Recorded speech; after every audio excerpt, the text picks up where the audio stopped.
With Bitcoin now at new all-time highs and the entire altcoin sector ripping, we're witnessing the beginning of a potential financial revolution that we've been anticipating since last year. In this opportunity, there's going to be average people becoming millionaires if they actually have a proper plan. Okay, I got us started at the beginning of the cycle last year. I shared with you guys that I'd be investing about $250,000 into crypto, and I did things like call Bit&Sur out at $70 before now it's sitting at 10x at the beginning of the cycle. Called Solana as my 30% portfolio holding back at $37. This is one of the biggest plays that I'm going to let pump. As weird as it sounds, I think Solana is going to be front runner. Discuss Dogecoin at 8 cents. I do have a Doge investment. I have about 20,000 in Doge at like 7 cents. And discuss some of the upcoming projects to be listed at the beginning of this cycle that I believed could run. But there are some updates, some new ideas, especially if you're not yet positioned in the market, to sort of talk about where we are in the cycle and where I see crypto going over what time frame. I'm going to then explain the real massive opportunity for most people that we probably just barely touched the tip of the iceberg on, analysis on some of the cryptos that I hold and some of the cryptos that I'm looking to buy. Then I'm going to go over a portfolio structure that I've used that you can tweak depending on your starting capital and how much risk exposure you want. I'm going to update the process of actually taking profit in this crypto cycle so that by the end of this video, you'll be updated on my step-by-step plan to absolutely clean up if we see a 2025 crypto super cycle. Okay, I'm also going to be sharing some alpha and doing a giveaway at the end of this video, so make sure you stick around. So if we look at where Bitcoin has moved since about this time last year, if we go back to November, we moved up approximately 150% on Bitcoin. And this is exactly what we're anticipating to happen after studying the Bitcoin cycles. So what we can notice is these cycles happen in repeatable patterns, and the data I'm going to start showing you is going to explain, if we look at it from a different angle, we can actually have a way less emotional response as to timing cycles. And this is going to allow us crazy opportunity to be able to find other investments, understand the potential size of investments, and overall help us grow our money faster. This is something that I wish I knew more about in the beginning of my crypto investing journey. So I'm going to share this with you now. So if we look at the halving cycles, basically whenever there's a Bitcoin halving, the mining rewards for Bitcoin miners to mine a block gets sliced in half. So this is immediately going to create a supply shock to Bitcoin. So basically if there's the same or more demand for Bitcoin, this is what's creating the supply shock. And this is almost always what leads to these big runs. But what I've noticed just studying cycles is there's always a big catalyst that is going to run into these bull markets. In 2020, the US dollar supply increased dramatically, which sort of shined a light on the use case behind Bitcoin, which caused this cycle run to happen. But this isn't really something that's unique, because if we look at the exact high timing from the previous cycles, this brings us to July of 2016. After this halving period, the exact market high was 532 days after halving. Also note that right after halving, we had this sort of sell-off, which looks relatively insignificant now based on the respective size, but you can see after halving, we were at about 650 and it went all the way down to 500. So it took a pretty significant percentage sell-off before having a parabolic run to the upside. After the 2020 halving period, we didn't really get a major sell-off from here to here. We had more of stagnation before a breakout. But what's interesting is the exact cycle high was 546 days after the halving, which is almost exactly the same as the cycle to precede it. So after halving, we saw Bitcoin sell off a bit, and you can see this is exactly why I shared in the Discord with you guys for a 57K dip buy zone. This is when we were pushing parabolic all-time highs, and I was just using technical analysis in this sort of thesis of the stagnation and sell-off after halving, aligned with technical analysis to discuss that price point. If we look, 57 was the median buy zone right in here along this critical support level, and that $57 buy zone, instead of buying at all-time highs, was a perfect retracement after halving before now pushing all the way back up to all-time highs. And as we can see right here, Bitcoin essentially, weirdly enough, follows these strange patterns. So for example, this is a sine wave. Notice how every time our sine wave meets this horizontal axis line, this lines up exactly with the cyclical highs of Bitcoin. And this is lining us up for November of 2025 to beat the cycle high. But now we have to look at other metrics to anticipate how high this could potentially go. But this does show us one thing, that mathematically, we are still very, very early in the cycle. And what we're feeling now could be relatively small in comparison. So we sort of have to think a little bit more abstract and understand the numbers behind this in order to get a full grasp on the potential, but also have a realistic view of it. So what we really want to see is where we are currently and how high can we expect this cycle to go, because it's going to help us judge all these other investment opportunities. Something that's interesting to note about this cycle is if we look at the size of Bitcoin relative to the other asset classes globally, Bitcoin is now the 7th largest global asset by market cap. Other cycles haven't been like this, where it's sort of been a lot smaller. There's been a lot of skepticism about it. Now we have major financial institutions backing it. It's being ingrained into the political initiatives of the new Trump administration coming into the US to be more crypto friendly. This is going to put into proportion the size of this potential market in the coming years. And I think it's important to have this context and not look at it only in the context of what we see now. So Bitcoin's $1.79 trillion as compared to something like gold, which is sitting at $17.4 trillion in market cap. But what's really interesting to understand is what actually makes something valuable and what ends up truly winning in traits of actual money. All the skeptics that believe that gold is the only legitimate one and that Bitcoin is illegitimate need to understand that these are the criteria of money. So verifiable, fungible, portable. Portable is huge. Scarce is a huge one. In a modern day, openly programmable, I think, is a huge one, as well as censorship resistant. So who's really controlling it? Are there counterparties, meaning a government or other things sort of really tied into it, controlling how people interact with it in a modern day society? No one's going to be taking a gold bar and storing it in a PO box or under their bed anymore, because it's quite frankly too risky. And wherever you are in the world, if I want to send you, say, $6 million,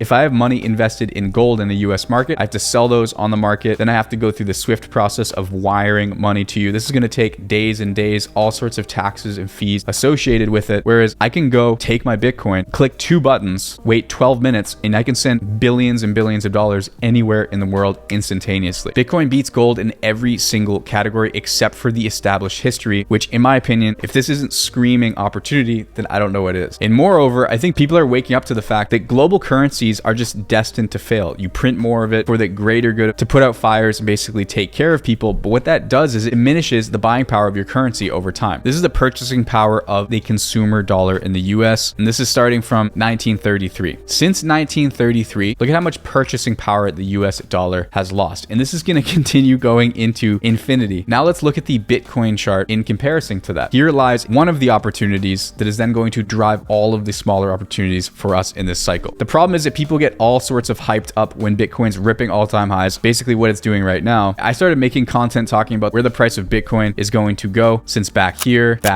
This data is being represented in a normal arithmetic view. So this isn't accounting for exponential change in value. And an interesting way to look at Bitcoin is looking at it through a logarithmic perspective, which is basically a mathematical way to have equal distances represent equal percent changes, not absolute changes. So for example, if raw data gave us 1, 10, 100, 1,000, this would become 1, 2, 3, which would show us, because comparing 1,000 and 1 is a really difficult way of viewing things. And this is why people think that Bitcoin has these big pumps and these big dumps, and they're looking at it in that sense. So for example, if we have a 10% increase in a stock price, this will look the same whether the stock goes from 10 to 11 or from 100 to 110. So I can go to my chart here and we can click onto our logarithmic view. And now the movement of Bitcoin looks dramatically different. If we look at a chart that has a logarithmic price scale as well as a logarithmic time scale, as crazy as it sounds, this is the Bitcoin chart, which you can see has been riding this lower line at the bottom of cycles, bottom of cycle, bottom of cycle, ever since Bitcoin's been created. And the highest it's ever gone is this purple top line here at cycle tops. Now, this doesn't seem that profound until you realize we're at the midpoint of the cycle, where even though these highs are expected to be diminished, the truly interesting part about this, say the cycle ends in 2025, since we had halving in 2024, say we get another halving in the time frame of 2028. If we fast forward, say 15 years to 2040, that cycle low, following this logarithmic view of Bitcoin, will bring the price of Bitcoin at a low to $1.4 million,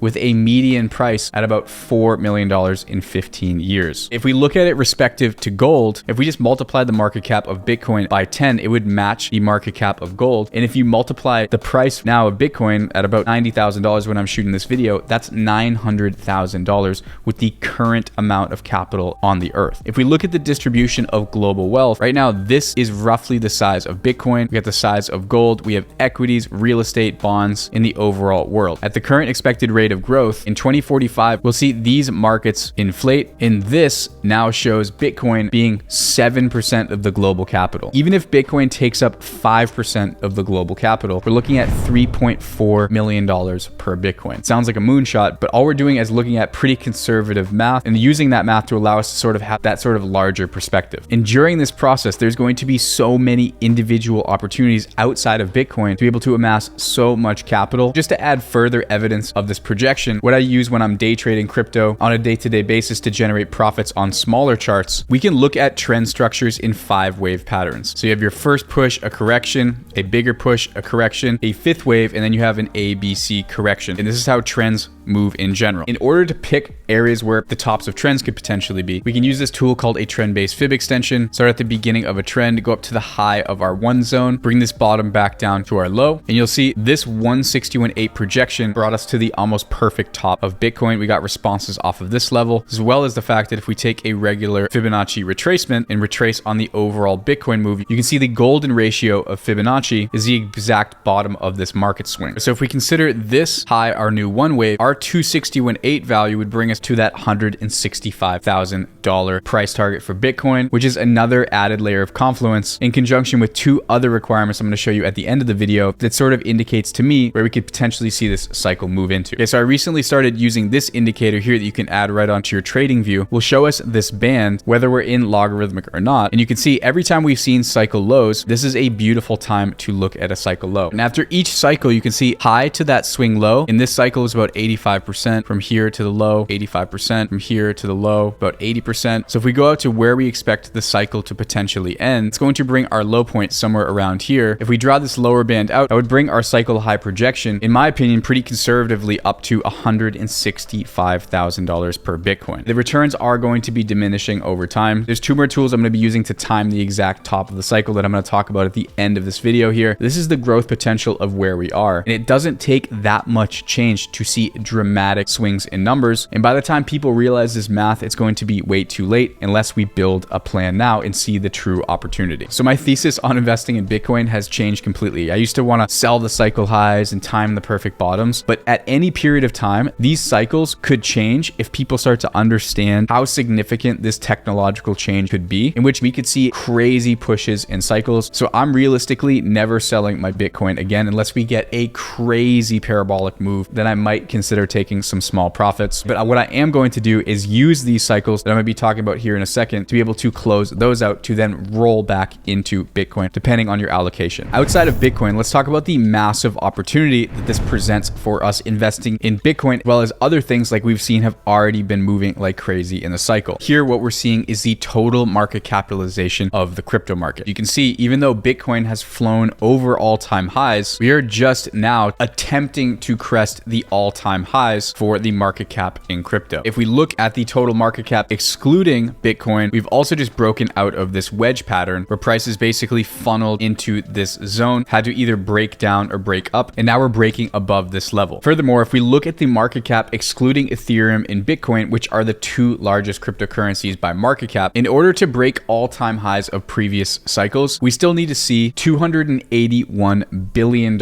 worth of inflow into altcoins just to retest the other all-time high. So if this is our one wave down to two, and we're expecting a move in our altcoin market cap, even this 161.8 would bring the total market capitalization of altcoins up to 1.8 trillion and would inject basically $1 trillion into the altcoin sector. So this could be one of the ripest environments we've ever seen for the altcoin market. You can see crypto is about a $3 trillion market cap industry. And even from just last year, it's gained $1 trillion in market cap. If we get this cycle, expecting $1 trillion into the altcoin space is, as crazy as it sounds, in my opinion, a realistic amount of capital to see. Now, this is what would happen to the market capitalization on average per coin of the top 30 cryptocurrencies, excluding Bitcoin and Ethereum. So the top 1 to 5, based on current trajectory, would have 11% of the inflow, allowing for capital per coin to be 110 billion. 6 to 10 could be about $40 billion per coin. 11 through 20 could be 15, and 21 through 30 could be 5. So while holding Bitcoin is an amazing opportunity, you can see what happens to the altcoin sector when we do have cycles. There's a tremendous amount of capital to come into the market. So there's an even crazier opportunity in some of these quality first cycle runner projects. But the idea is to find out whatever utility and whatever narrative is going to lead into these crypto cycles that haven't already been played out that people are speculating on, and then try to position into those. Before I talk about my holdings in projects that I see potential in, something to understand about crypto is even though there's a lot of hype hype about the real world adoption. Outside of Bitcoin, we actually don't see that much real world utility in a lot of the projects. Rather, we're seeing people betting on what could be or what the future could hold, which drives these crazy valuations for all of these projects outside of Bitcoin. There may be a lot of people that disagree with me on this, but after watching cycle after cycle and all of these projects after the hype is gone completely wither away and never come back, you have to remember a lot of these smaller projects, when the cycle is over, will not come back. So whereas my thesis is to hold Bitcoin for the long term, I'm going to use Bitcoin as a signal to get out of all of the smaller projects. Things like Ethereum. Look at the total value on Ethereum compared to all of the other chains. Why do people use Ethereum? To launch other protocols that do other things in crypto to basically allow people to speculate on crypto. A lot of the meme trading was on ETH. If we look at the now fourth largest cryptocurrency by market cap, Solana, is basically a more frictionless way that is now fueling the crazy meme cycle that we're seeing with coins like Doge, Pepe Bonk, Dog with Hat, recently Peanut the Squirrel, which absolutely exploded. Once again, these don't have underlying value. It's all just investing in the power behind community-driven hype, what could come from these things. Whereas following narratives is the move, so we have to take that with a grain of salt, and that's why I positioned myself the way I did. Solana, it's basically investing in the meme hysteria without having to always actively go in and trade those degen investments. Things like Dogecoin, you're basically investing in Elon Musk and the participation and growth of meme culture in America. On the private side of our team, I discussed that I was adding to my position at around 8 cents. I do have a Doge investment. I have about 20,000 in Doge at like 7 cents. If you don't remember, back in I think 2020, I made a video talking about Doge at 4 cents actually going to $1. I've been able to rinse and repeat Doge and make very, very large capital gains on Doge. But my whole investment thesis primarily is understanding that cryptos are designed to facilitate betting on crypto, and any infrastructure play that you're actually investing in is either servicing that right now, or you're playing in with everyone else who's betting on the fact that it will get adoption, which 99% of the time will not happen. So you have to remember that. So that's why I called out to you guys that I was buying Solana here. But you'll notice since then, instead of just holding Bitcoin to get a 1.5x, we've been able to get a 5.5x. And if we consider this our one wave, a 261.8 top would bring us up to about $500 per Solana, which would basically put the market cap around 2 to 250,000, which is still dramatically smaller than where ETH is right now at the beginning of a potential cycle. So I told you guys that I was allocating 30% of my total investment into Solana. So even at this point, this is going to yield me a 12x. And these are the types of opportunities that can really allow us to compound our account. If you maintain patience and say you start with $1,000 and you're able to position yourself nicely and turn that into, say, a 10x, now you have $10,000. If you allocate that into a next cycle strategically, following the math behind the cycle and not all the emotions and trying to buy in at all-time highs, take that $10,000 again, you conservatively say get a 5 to 7x. Now you have $75,000. If you're able to get another 5x on that while strategically adding to your Bitcoin allocation, these investments give us crazy opportunities. So now let's really get into the cryptos that I hold, some of the cryptos that I'm watching before we talk about portfolio styles and be able to time the top of the market. So if we look here, we can sort of see where the current narrative in the crypto market is moving. So we have AI leading about 34%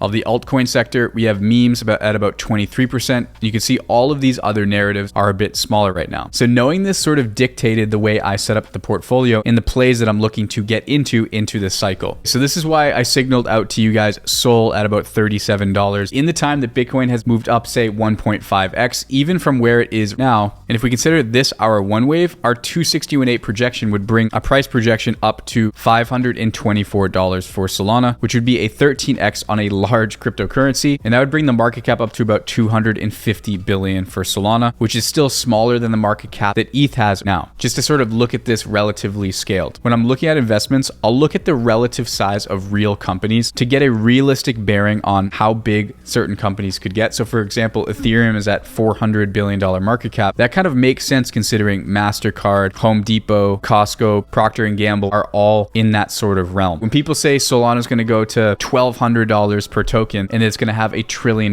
market cap, that would mean that Solana better intertwined than something like Facebook or Google, for example, in order to justify those prices. Not only is this amazing for investing opportunities, but it's given me an overall bias on the day trading side where I've basically been primarily day trading Solana as well. And you can see a lot of the day trades that I've taken have been Solana, and a lot of them have been on the long side. And this allows me to, regardless of the hype in the crypto market, be able to systematically have opportunities to make thousands of dollars every single day as regular income. And this is also how our private trading team members are able to trade crypto nonstop and do things like what Levy did, turning $1,600 into $7,000, doubling accounts in 6 days, be able to make amazing amounts of profits, and be able to take the technical trading that we teach to be able to generate income for themselves. Okay, I've tried out a bunch of different exchanges in order to do this type of trading, as well as get access to a ton of different cryptos, including new meme coins and other tokens. I'm going to be using this exchange to get access to recently listed coins if I want to be able to take trades on them, as well as my active cryptocurrency trading in those types of videos, which I'll link in a card at the end of the video if you want to watch more about those after this video. Right now, to spread the word about Blowfin, they're doing a deposit bonus where you can earn 10% back off your deposit for the first 100 people to do this. This is going to go really quickly, but after testing out Blowfin's user interface and all of its features, I'm going to be using this for my active trading moving on. So if you want that offer, you can use the link below in this video, as well as follow us on Discord. I can get other promotions for you guys. I'm going to let you guys know in the Discord as well. And that's where I'm putting out all of these calls and research for you guys anyways. So I went 70% low risk. So I have 70% of my capital in Bitcoin, and most of this is accumulated in the $20,000 and $25,000 zone over time. I plan to hold this until the Bitcoin cycle high. I will not be holding this through multiple cycles. If I'm wrong about it and it becomes a multi-trillion-dollar company, I'm willing to take my gain and walk away. I have a very small allocation in Dogecoin. This is where I called it out to the private side of our trading team. I also made a video that I'll also link at the end that sort of explained how I was able to find this entry. All right, but playing into that sort of meme narrative, but at highs, I was already able to make about 4.5x on my money. I wouldn't be recommending anyone to buy into Dogecoin at this point. I also think that there's a possibility that this ends up just doing something like this throughout the cycle and could end up doing nothing. Okay, I'm still very bullish on Tau. This makes up a smaller percentage of my mid to reach market cap allocation. In a second, I'll talk about where I can see this moving into the future. Okay, I'm invested some into IONET, which I'll also get into, and then the other holdings are a little bit more speculative. So now let's get into some of the more speculative projects that I see having growth potential. Then we'll do some market analysis where we could potentially see these peak bull cycle. So the first project that I want to revisit as far as capturing the overall narrative is Bitensur or Tau. This is something that we found way early on in the cycle. The reason that I like Tau, and I have liked Tau, is it's basically proof of work, Bitcoin style crypto exposure to AI. If we look at OpenAI's market cap, it's about $750 billion, but it's a private company and you really can't invest into any of that unless you're investing into Google or Microsoft. So Tau is an open source protocol that powers decentralized blockchain-based machine learning networks. So as far as AI and machine learning, there's a lot of actual legitimate projects that are building and using Tau, which puts it in sort of a unique category considering it's actually being used for what it's designed for. If we look at the market cap already, relative to crypto scale, it is already starting to get pretty big. If we compare it to traditional companies, it's still relatively small, but based on this valuation in this market cap, from here, it could be a solid 3 to 5x project. It's something that I'm continuing to hold, but keep in mind the valuation is pretty big now. So in order for it to really say do something like a 10x, it would have to really be up there in a top 10, top 7 cryptocurrency, which is possible, but it is going to be more of a speculative bet if you're going for it to be a big play. The next project that I want to talk about is a project called IONET, one of the largest cloud source GPU providers. So pretty similar concept to tokens that we've seen like Render that have had crazy runs up to the $3 to $5 billion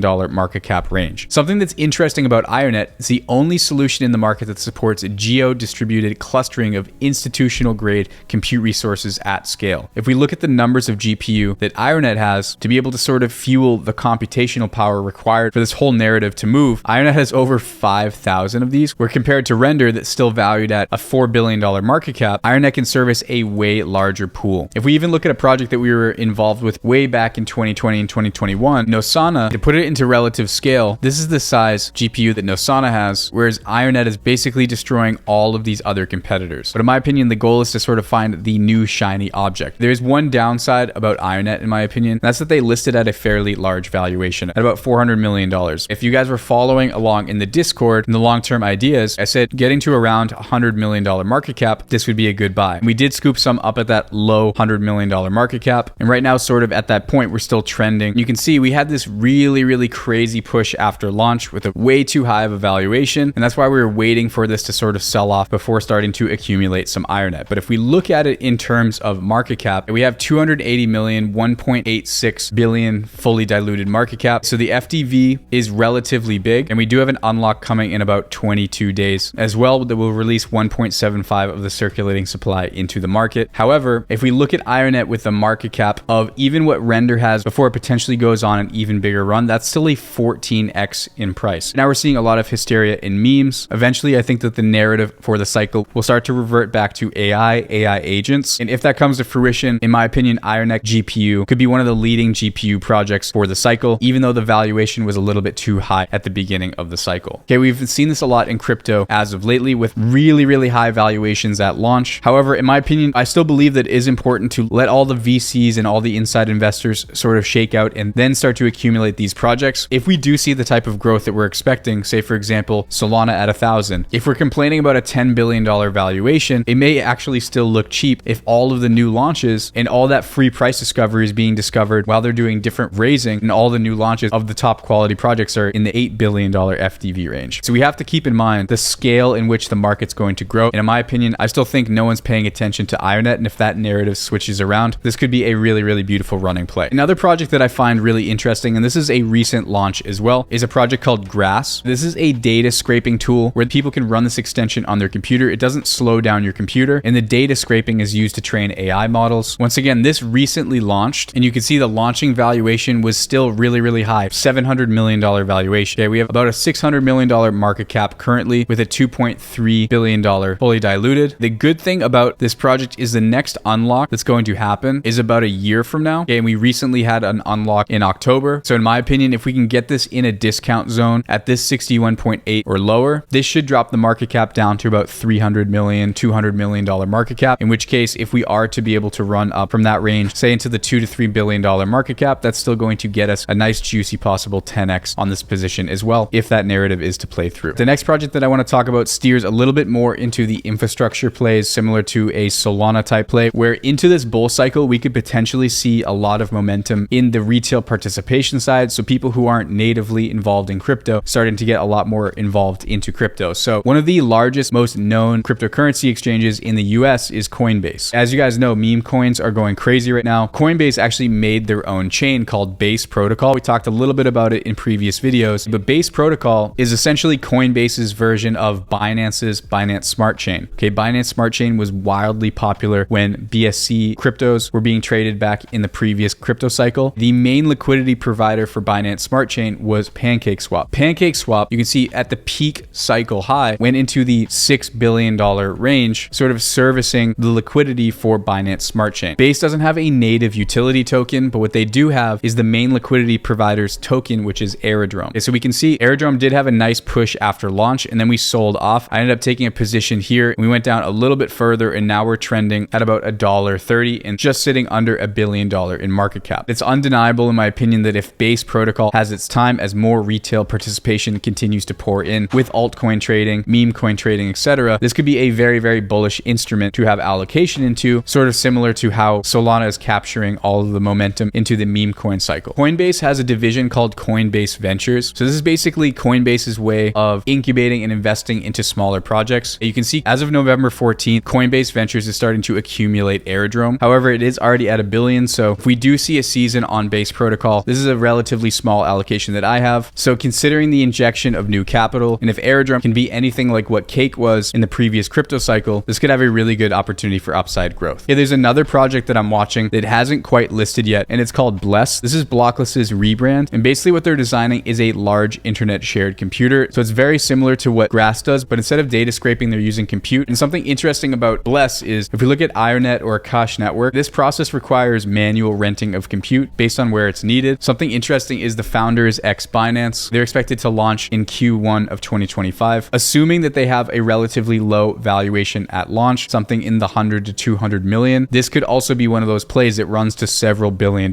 if this narrative is to heat up, and this becomes one of the contenders as well. So if we can catch it on sort of one of those pullbacks, this could be a really amazing opportunity for a potential 10 to 15x project as well. And so as far as meme coins are concerned, that's sort of where the cycle has led us at this point. Okay, this requires a lot of digging, a lot of in the trenches. I'm sure we'll definitely have some of those plays if you want to follow along in Discord. But something to remember is that when Bitcoin sells off even by 10, 20%, all of these projects that are running up on pure speculation that really have no backing behind them whatsoever will dissolve very quickly, and a lot of people will lose a lot of money very quickly as well. So make sure that you understand that. Make sure that it's totally a zero-sum game. So my only exposure into this meme cycle is my allocation into Dogecoin. I'm currently up about $80,000 on this position, so it's not really a huge relative position, but it's just something that I want to have exposure to. Also just because I like Dogecoin. So now let's get into portfolio structure based on starting point. This is what I did when I first started off with a smaller amount of money in the first cycle. And then this is how I did something called progressive rebalancing as the size of my capital got larger after the cycles, depending on how risk on you want to be in your portfolio and how much management, how much involvement you want to have. This is a smart way that I've found to balance capital. So if you want to be really aggressive and you're looking for that 25 to 100x growth, I always put about 25% of my portfolio into something low risk. So something like Bitcoin. So if all else fails, you basically always have an allocation of Bitcoin. Okay, so for mid-reach, this is going to fall into your category of basically anything in the top 30 cryptos. What I would do is have basically about 3 of these to sort of be a little bit more aggressive in your portfolio. Things like the Solana, things like the Taos, things like the Ionet, things like the Grass, and saving 50% of your capital for these really, really small altcoin trades. So that when the cycle heats up, things that can really, really run, so you can get it in and get out quickly and be able to cycle this capital back into your portfolio. Okay, a more medium risk approach would be 50% of your capital into low risk investments, where you have 3 to 5 different mid-reach investments allocated at 25%, and then 25% of capital for those low cap aggressive 10 to 15x plays. And then for consistent growth and preservation, this is the model that I'm in. Okay, I put 70% of my capital into Bitcoin, which is low risk. I have about 20% of my capital, a little bit more because I started adding money and got a little bit more aggressive into the mid and reaches, stuff like Tau, stuff like Solana, stuff like Ionet. And then for low cap trades, I'm taking 10%. I have some investments. I have some money on the side to basically be able to degen into trades. But if I lose those trades or they go to zero, I have 3 to 5 different ones. So it takes only one to work out really well. But if they go wrong, I'm still preserving a large amount of my capital. And this is really how I've managed my money, starting from a small amount of capital and growing it up into 7 figures. And I sort of outlined this strategy for you guys at the beginning of the cycle on this document here. I'm going to update this after the video, polish it a little bit more. You can access this in our tools. My Instagram's linked below. Just follow me and DM me the word tools. And this is going to be in the investing section of the tools, and you can access this as well as all the updates that I do on this in real time. You can see I outlined all different projects that we were watching, but this has really allowed me to strategically add to crypto, and matched up with cycle timing has been able to not over leverage. So now I'm going to show you how I'm going to be trying to time the cycle top and how I'm going to get an idea of roughly when I'm going to start taking off profits. So we know, generally speaking, with Bitcoin, this lower band has every single time timed the exact bottom of Bitcoin. So wherever the top ends up being, this is going to be an area where we can look to either DCA into Bitcoin, roll profits back into Bitcoin, and start to time other investments based off of where the cycle low will probably be. Another extremely valuable tool that I've noticed is something called Bitcoin's terminal value. So if I turn on Bitcoin Cycle Master, I put plot terminal value, and you can see this doesn't perfectly time the top of Bitcoin cycles, but what we have noticed is every single time a cycle high has been put in, it has been touching this terminal value price. So that's one metric that I'm going to be looking at. The next metric that I'm going to be looking at is something called the MVRV, and this stands for market value realized value ratio. And Glassnodes actually provides something called a Z-score. Basically what this is doing is explaining the ratio between the difference of market cap and realized capital. So basically what this is doing is evaluating where Bitcoin is relative to its fair value. And what we can notice is every time we've had cycle highs, this Z-score has been somewhere in this red zone. Okay, so cycle high in the red zone, cycle high in the red zone, cycle high in the red zone. So these lines are diminishing, but with the anticipation of more capital and potentially a ton of growth in crypto, I'm going to be using this metric. So when the Z-score starts to approach this red zone, this is when I'm going to start looking at my chart. And when we have the Z-score in the red zone at the same time as Bitcoin touching this terminal value, and at the same time that we see the fear and greed index completely maxed out, we see everyone posting screenshots on their stories of how much money they're making. Even if I don't time the top of the cycle perfectly, when Bitcoin reaches these levels, I'm going to be clearing out all of my altcoin holdings. Like I said, I'm not going to be selling my Bitcoin anymore just because of that growth potential. And I don't want to be out of the market and mistime one thing and miss out on a generational transfer of wealth. Okay, but as far as an indicator that the end is near for all of these altcoin projects that are all speculation right now, this is when we're going to see 95% sell-offs and basically a lot of these coins never coming back. And this is the time that I'm going to be choosing to realize all of these gains. Like I said, that resource explaining my whole entire bull market approach, as well as any ideas that I have moving into the future for microcap, meme coins, and any other ideas, I'm going to share with you guys in the Discord. Don't forget to take advantage of the Blowfin offer that we have. Make sure you subscribe to the channel. And if you made it to the end, go ahead and comment the word super cycle as well as your favorite part of this video. And I'm going to be selecting 2 members to win full access to the private side of our trading education. As promised, check out these videos if you want to learn more about the trading. But until next time, I'll see you guys in the next video.